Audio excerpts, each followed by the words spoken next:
الرحمن الرحیم۔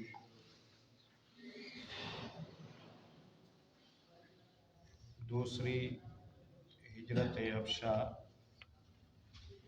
پیارے نبی صلی اللہ علیہ وسلم کے حکم پر تقریباً 100 افراد نے کی۔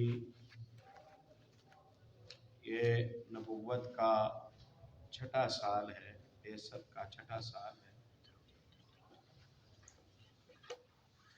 اس ہجرت پر مشرکین کو بہت بڑا دھچکا لگا کہ وہ جو اہل اسلام کے ساتھ منمانیاں کر رہے تھے اور ظلم و ستم کا بازار گرم کیا ہوا تھا، اب کمزور ان کے ستم کے پنجے سے نکل کر امن کی زندگی گزارنے کے لیے حبشہ کے ملک جا ٹھہرے تھے۔ انہیں یہ بھی منظور نہیں تھا کہ یہ کسی دوسرے ملک میں بھی جا کر اطمینان اور سکھ کا سانس لیں۔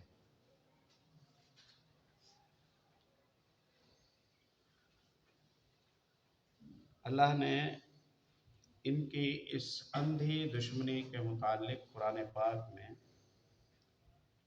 ارشاد فرمایا ہے، وَتَجْعَلُونَ رِزْقَكُمْ أَنَّكُمْ تُكَذِّبُونَ۔ تمہارے رویے سے تو یہ لگتا ہے کہ تمہاری یہ کوئی ڈیوٹی بنی ہوئی ہے جس کا تمہیں معاوضہ ملتا ہے، یہ تمہاری روزی روٹی ہے کہ تم مسلمانوں کو تکلیف دو، محمد رسول اللہ صلی اللہ علیہ وسلم کو جھٹلاؤ۔ اب بھی تمہارا دل ٹھنڈا نہیں ہوا کہ یہ اپنی املاک چھوڑ گئے، اپنا گھر بار چھوڑ گئے، اپنے کاروبار چھوڑ گئے، اپنے حیوانات جانور سونا چاندی چھوڑ گئے، کنبہ قبیلہ چھوڑ گئے، اپنی جان ایمان بچا کر دوسرے ملک میں پردیس کی زندگی کاٹ رہے ہیں، وہاں بھی یہ تکلیف دینے کے لیے پہنچ گئے۔ مصنف لکھتے ہیں کہ مشرکین کی سخت قلق تھا، یعنی سخت بے چینی تھی کہ مسلمان اپنی جان اور اپنا مال بچا کر ایک پرامن جگہ بھاگ گئے ہیں، لہٰذا انہوں نے اپنے معززین میں سے 2 بندوں کو اپنا سفیر بنا کر حبشہ بھیجا۔ لہٰذا انہوں نے عمرو بن عاص رضی اللہ تعالیٰ عنہ، جو اس کے بڑے عرصے بعد مسلمان ہوئے، اور عبداللہ ابن ربیعہ کو، جو گہری سوجھ بوجھ کے مالک تھے اور ابھی مسلمان نہیں ہوئے تھے، ایک اہم سفارتی مہم کے لیے منتخب کیا، اور ان دونوں کو نجاشی اور بطریقو، یہ اسمبلی کے جو ممبران ہوتے تھے، انہیں بطریق کہتے تھے، یا ان کے جو علماء تھے عیسائیوں کے، انہیں بطریق کہتے تھے، ان کی خدمت میں پیش کرنے کے لیے بہترین تحفے اور ہدیے دے کر حبش روانہ کر دیا۔ ان دونوں نے پہلے حبش پہنچ کر بطریقوں کو تحائف دیے، پھر انہیں اپنے ان دلائل سے آگاہ کیا جن کی بنیاد پر وہ مسلمانوں کو حبشہ سے نکالنے کی درخواست لے کے آئے تھے۔ جب بطریقوں نے ان سے اتفاق کر لیا اور وہ نجاشی کو مسلمانوں کے نکال دینے کا مشورہ دیں گے، یہ انہوں نے وعدہ کر لیا، تو ان دونوں نے نجاشی کے حضور حاضر ہونے کی درخواست کی، تحائف پیش کیے، اور جب موقع ملا تو اب بات کی، اے بادشاہ، آپ کے ملک میں ہمارے کچھ ناسمجھ لوگ بھاگ آئے ہیں، انہوں نے اپنی قوم کا دین چھوڑ دیا ہے، لیکن آپ کے دین میں بھی داخل نہیں ہوئے،